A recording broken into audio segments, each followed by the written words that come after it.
Greetings, Elder Blacklight. I'd like to start this one off by saying I welcome all my subscribers, new ones. I want to tell you about a little bit about why I'm doing it. I'm an elder, and I believe I have an insight. And this is the way I express myself. I call it my soul expression. And people don't think in terms of infinity. Infinity. Reason why some species on this planet call themselves mankind is because they have a beginning. They call themselves the human race because they will have an ending. All races have a beginning, a starting point, and an ending point. But God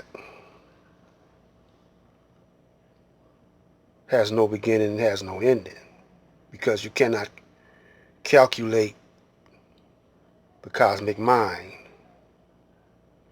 Energy can never die, just change forms. And the cosmic mind, you can't calculate it. You can't calculate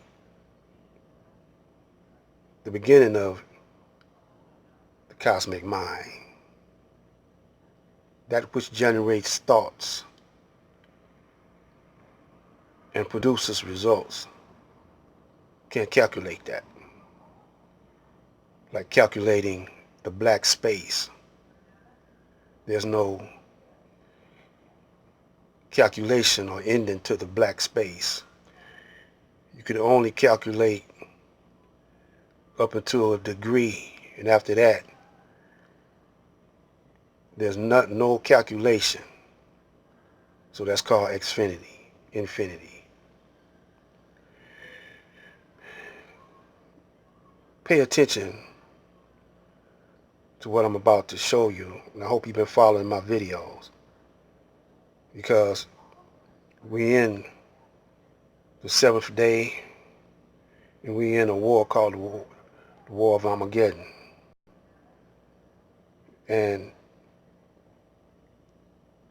I have nothing further to add to that. I'm going to let the video do the talking. We're going to pick up where we left off.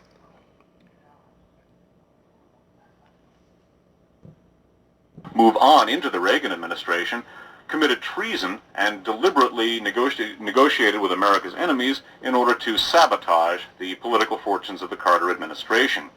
We left off the broadcast last time by taking a look at a contingency plan to set up martial law in the United States. This particular plan was known as Rex 84 and would have been put into effect during a number of possible scenarios. The possibility of a racial uprising in the United States, the possibility of widespread resistance to a foreign invasion in the United States, or the occurrence, one should say, or the arrival of large-scale terrorism in the United States. We're going to be picking up right with this broadcast where we left off with the other. Namely, we're going to begin taking a look once again at the Rex 84 martial law plan. Some of the things that involve, we're going to go review some material from the concluding portions of RFA 31. And for the bulk of the broadcast this evening, we're going to be taking a look at some very, very sinister connections between Oliver North and other members of what the Christic Institute termed the secret team, and many of the terrorists and terrorist elements that figured so prominently in a number of the key terrorist incidents of the 1980s. In particular, in 1985, calendar year 1985, there were a series of terrorist incidents in the world which to a large extent dominated the news in this country and which whipped up military fervor, one might say, to a perhaps unprecedented level, at least in my memory. Many of these incidents, in fact most of the incidents from 1985, have some very disturbing connections to the far right in this country and to the members of the secret team. The question that we're going to be examining in the broadcast this evening is basically one which we have asked, perhaps rhetorically so, during past broadcasts, namely, were these terrorist incidents set up by the same ultra-right-wing elements who have connections with some of the people who pulled them off in order to justify any one of a number of different reactions, the ultimate one, of course, being the institution of Rex 84, the institution of martial law in the United States. And that's what we're going to be examining this evening. First, the martial law plan, and then some very, very disturbing connections between the people behind that plan and the people who perhaps could have touched it off under the right circumstances. And again, one more thing that should be reflected against the background of this plan is that as we take a look at the connections between people like Oliver North and other ultra-right-wingers and these terrorists, alleged left terrorists, or perhaps real, at least people whose sentiments are sincere, even if they're so duped and deluded that they feel incidents like that are the type of way to further their policy. One of the most disturbing aspects of the broadcast this evening are going to be overt Nazi elements who loom very large and around the fringes of many of these same incidents. We mention this because, as we will review, we looked at it in our last program, one of the most disturbing features of the Rex 84 martial law plan was to deputize ultra-right-wing paramilitary types, in other words, Ku Klux Klan and Nazi types, and to use them as official institutors, one might say, of American national security policy, namely the institution of martial law. And in light of some of the provisions of that martial law plan, in light of some of the people they were going to be getting to institute that plan, and in light of the overt Nazi elements lurking around the edges of many of the ostensible left-wing terrorist incidents of recent years, again, the question we're asking is, are we dealing with a new Reichstag scenario? The first article, detailing in some depth the plan that Dave just alluded to, is from the San Jose Mercury News for July 5th, 1987. The article is headed North and the Secret Government, subheaded Martial Law Plan Among Work of Reagan Advisors. The article is by Alfonso Ciardi, who's been doing excellent work, one of the few mainstream journalists who's been really putting out the good stuff on the Iran-Contra scandal. Alfonso Ciardi, who writes for the Miami Herald, but this is through the Mercury News Washington Bureau. Dateline Washington. Marine Lieutenant Colonel Oliver North helped draft a plan in 1984 to impose martial law in the United States in event of an emergency, inspiring a sharp protest by then Attorney General William French Smith, according to government officials. The secret plan called for the suspension of the Constitution, turning control of the government over to the Federal Emergency Management Agency, appointment of military commanders to run state and local governments, and the declaration of martial law in the event of such a crisis as nuclear war, violent and widespread internal dissent, or national opposition to a U.S. military invasion abroad.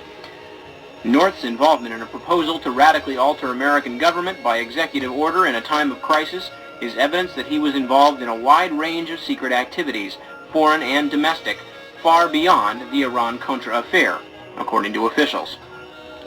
The chief counsel of the Senate Iran-Contra Committee has declared in an unreleased memo that North was at the center of what amounted to, quote, a secret government within a government, unquote. Skipping down.